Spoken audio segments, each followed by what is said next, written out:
चिंचवडमध्ये विजयी झालेला आहे, पण कसब्यामध्ये एक ऐतिहासिक पराभव झाल्याची चर्चा आता सुरू झालेली आहे. कारण का गेले अनेक वर्ष ही जागा आपल्याकडे होती आणि कसब्यातल्या पराभवाची जास्त चर्चा आहे विजयापेक्षा. कसं बघता या पराभवाकडे? असं आहे, पहिल्यांदा तर हे लक्षात घ्या की सातत्याने जिंकणारे कधीतरी हारले तर त्याची चर्चा जास्त होते, त्याच्यामुळे ती चर्चा जास्त होणं हे साहजिक आहे. पहिल्यांदा तर मी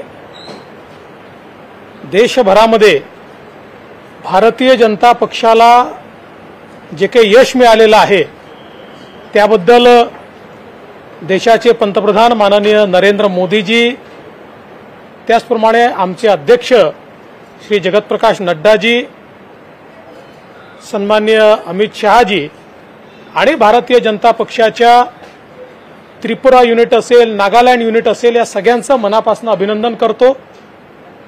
आणि देशभरामध्ये ज्या प्रकारे मोदीजींना समर्थन मिळत आहे ही 2024ची नांदी आहे हे निश्चितपणे या ठिकाणी सांगतो. महाराष्ट्रामध्येही 2 बायपोल झाले, दोन्ही जागा आमच्या निवडून येतील अशा प्रकारे आम्हाला अपेक्षित होतं. मात्र कसब्यामध्ये अतिशय चांगले मतं घेऊन देखील आम्ही विजयी होऊ शकलो नाही. जवळजवळ 45% मतं आम्हाला मिळाली आहेत, जी 2009 आणि 2014 पेक्षा देखील जास्त आहेत. तथापि ही गोष्ट अतिशय स्पष्ट आहे की कसब्यातला जो काही विजय आहे हा काही महाविकास आघाडीचा वगैरे विजय नाही. कारण काँग्रेसच्या उमेदवाराने साधे राहुल गांधींचे फोटो देखील वापरलेले नाहीत. त्यामुळे ते जे उमेदवार आहेत धनगेकर यांना एक नॅचरल सिंपती होती, आमच्या सर्व्हेतही ती दिसत होती. पण आम्हाला असा विश्वास होता की हळूहळू ही सिंपती कमी होईल, पण ती शेवटपर्यंत राहिली आणि त्याच्यामुळे हा विजय त्यांना मिळाला. पण कसाही मिळाला असला तरी तो विजय आहे, त्यामुळे त्याबद्दल मी त्यांचं अभिनंदन करतो. त्याचवेळी पिंपरी चिंचवडमध्ये भारतीय जनता पक्षाच्या आमच्या अश्विनीताई जगताप यांना 36,000 मतांनी एक अतिशय चांगला विजय हा त्या ठिकाणी मिळाला आहे. एक प्रकारे चिंचवडच्या जनतेने आमचे स्वर्गीय आमदार लक्ष्मणभाऊ जगताप यांना श्रद्धांजली या विजयाच्या रूपानं अर्पित केली आहे. एक गोष्ट अजून या ठिकाणी सांगितली पाहिजे की काही लोक भ्रम पसरवण्याचा प्रयत्न करतायत की राहुल कलाटे उभे राहिले म्हणून भारतीय जनता पार्टी जिंकली. हे सत्य नाही. याचं कारण 2019ला पहिल्यांदा हा प्रयोग करण्यात आला की राहुल कलाटेंना सगळ्या पक्षांनी त्या ठिकाणी पाठिंबा देऊन स्वतंत्र उमेदवार म्हणून उभं केलं. पण ते त्या ठिकाणी जवळजवळ 38,000च्या फरकाने हारले. त्यावेळेस हा प्रयोग का झाला होता?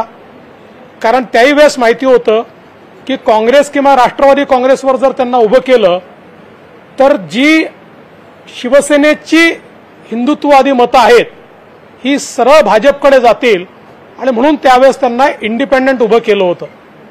तसंच याही वेळेस राहुल कलाटे हे जे काही उभे राहिले त्याच्या पाठीमागचं डिझाईन हेच होतं की ते जर उभे राहिले नाहीत तर जी हिंदुत्ववादी मतं शिवसेनेकडे जातात ती सगळी मतं भाजपकडे जातील आणि म्हणून त्यांना उभं करण्यात आलं आणि त्यांनी मतं घेतली. आता ती काही सगळी मतं काही महाविकास आघाडीला गेली नसती, ते उभे राहिले नसते तर त्यातली 60 ते 65% मतं ही भारतीय जनता पक्षालाच मिळाली असती. आणि म्हणून ही राष्ट्रवादी काँग्रेसची स्ट्रॅटेजी होती. त्या स्ट्रॅटेजीच्या अंतर्गत त्यांनी राहुल कलाटेंना उभं केलं होतं. तरीही मला असं वाटतं की भारतीय जनता पक्षावर विश्वास हा लोकांनी दाखवला आणि अतिशय चांगल्या फरकाने अश्विनीताई जगताप यांना निवडून दिलाय. आणि मला असं वाटतं की पिंपरी चिंचवड भाजपचंच हे आता पुन्हा एकदा सिद्ध झालेलं आहे. सर, काँग्रेसकडे म्हणतात की फडणवीस नेतृत्वाचा हा पराभव आहे, भाजपपेक्षा शिंदे फडणवीस नेतृत्वाचा हा पराभव आहे असं अजित पवार. नाही, मग अजित पवारांना विचारा की पिंपरी चिंचवडमध्ये कोणत्या नेत्यांचा पराभव आहे. कारण शेवटी तुम्ही प्रचारामध्ये शरद पवारांनी उतरवलं, तुम्ही प्रचारांमध्ये अजित पवारांनी उतरवलं, तुम्ही प्रचारामध्ये उद्धव ठाकरेंनी उतरवलं, सगळ्यांना उतरवलं ना तुम्ही. त्यामुळे जर इथे आमचा पराभव असेल तर तिथे त्यांचा पराभव म्हणावा लागेल. मला असं वाटतं की आज मी सभागृहातही बोललो, अलीकडच्या काळामध्ये एखादा विजय मिळाला की आनंद गगनात मावेसा होतो, कारण विजयाची सवय ही त्यांची तुटलेली आहे. त्यामुळे त्यांच्याकरता मोठा आनंद आहे. आम्हाला विजयाचा सराव आहे, पण पराभवातनं आम्ही आत्मचिंतन करतोच. त्यामुळे कसब्याचे आत्मचिंतन आम्ही करूच.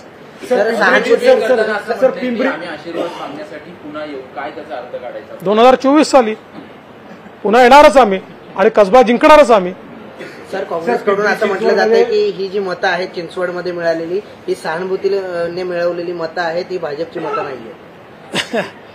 असं आहे की भारतीय जनता पक्षाने यापूर्वी देखील 1.5 लाख मतं तिथे घेऊन दाखवलेली आहेत. त्यांचे भाजपची मतं नाही असं म्हणून ते स्वतःचं समाधान करून घेत आहेत. त्यांनी हे बघितलं, मागच्या विधानसभेमध्ये, महानगरपालिकेमध्ये, त्यानंतर लोकसभेमध्ये पिंपरी चिंचवड भाजपच्याच पाठीशी उभं राहिला. आम्हाला भीती एवढीच होती की बाय इलेक्शनमध्ये लोक निघत नाहीत, त्यामुळे काय अडचण होईल, पण बऱ्यापैकी लोक बाहेर आले, त्यामुळे विजय आमचाच होता. सर पिंपरी चिंचवडमध्ये विरोधक म्हणतायत की भाजपचं यश नाही तर ते जगताप कुटुंबियाचं यश आहे. ते बोललो ना त्याच्यावर. देवेंद्रजी, कसब्यामध्ये जे पराभव झालेला आहे त्यामुळे उमेदवार निवड ही एक त्याचं कारण असू शकतं का? आणि जर टिळक कुटुंबियांना जर उमेदवार दिला असता तर चित्र वेगळं दिसलं असतं का? आता याच्यावर जर तरला अर्थ नाहीये, पण नक्कीच हा जो काही पराभव झाला आहे त्याची जी कारणं आहेत याचं विश्लेषण आम्ही करू. मुळात जसं मी सांगितलं की आम्हाला हेही विश्लेषण करावं लागेल की आपल्याला कुठे वाढ करायची आहे. कारण जसं मी सांगितलं 2009 साली आणि 2014 साली कसब्याची सीट आम्ही जिंकलो होतो, पण त्या दोन्ही वेळेस आम्हाला जी टक्केवारी मिळाली होती त्यापेक्षा जास्त टक्केवारी आता आम्हाला मिळालेली आहे. त्यामुळे आम्हाला हे विश्लेषण, पण मुक्ताताई टिळक यांना जी टक्केवारी मिळाली होती त्यापेक्षा आमची टक्केवारी थोडी कमी झाली आहे. त्यामुळे याचं कम्प्लीट विश्लेषण आम्ही करूया. उद्धव ठाकरे म्हणतात की वापरा आणि फेकून द्या, भाजपच्या या धोरणाला तिकडच्या जनतेने नाकारलेलं आहे, लवकरच सुद्धा नाकारेल. असं आहे, हे सगळं म्हणण्याची खरं म्हणजे ज्यावेळेस उद्धवजी असं म्हणतात त्यावेळी कधीतरी त्यांनी आत्मचिंतन केलं पाहिजे. 40 लोक तुमच्या नाकाखालून निघून जातात तरी तुम्ही काहीच बोध घेत नाही, अजूनही तशाच प्रकारची वक्तव्य तुम्ही करता. मला असं वाटतं की खरं तर आज सर्वात जास्त आत्मचिंतन करण्याची वेळ कोणावर आहे तर ती उद्धव ठाकरेंवर आहे. त्यांचं काय राहिलं? पुण्यामध्ये त्यांना उमेदवार दिला नाही, पिंपरी चिंचवडमध्ये त्यांना सीट मिळाली नाही. त्यामुळे दुसऱ्याच्या घरामध्ये मुलगा झाला म्हणून पेढे वाटणं ठीक आहे, पण किती दिवस ते कराल? त्यामुळे आत्मचिंतन करा. चला. कॉर्पोरेट जेलमध्ये मी 103 दिवस होतो, तिथे जरी निवडणूक लढवली असती तरी निवडून आलो असतो. नाही, ते अमेरिकेच्या राष्ट्रपतीची निवडणूक देखील ते निवडून येऊ शकतात, तसा क्लेम ते करू शकतात. पण अशा दाव्यांना उत्तर द्यायला माझ्याकडे वेळ नाही. मला खूप चांगलं काम करायचं आहे महाराष्ट्रामध्ये, त्यामुळे फालतू गोष्टी कशाला विचारता. नवनवीन आणि ताज्या घडामोडींसाठी महाराष्ट्र जनभूमी न्यूजला सबस्क्राईब करा, त्याचबरोबर बेल आयकॉनवर क्लिक करा आणि मिळवा आमच्या बातम्यांचे नोटिफिकेशन्स.